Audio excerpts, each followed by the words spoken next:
How to summon vehicle in Undawn.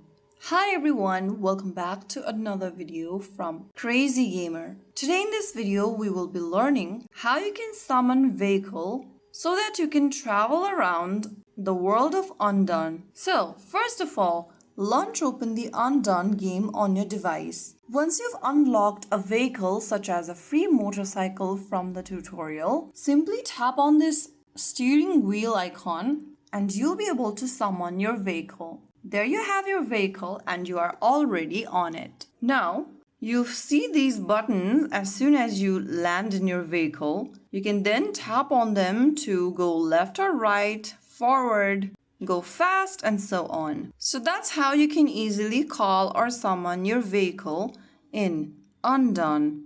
If you found the video helpful, don't forget to like, share, and subscribe to our channel. I will be back again in the next video. Thank you for watching.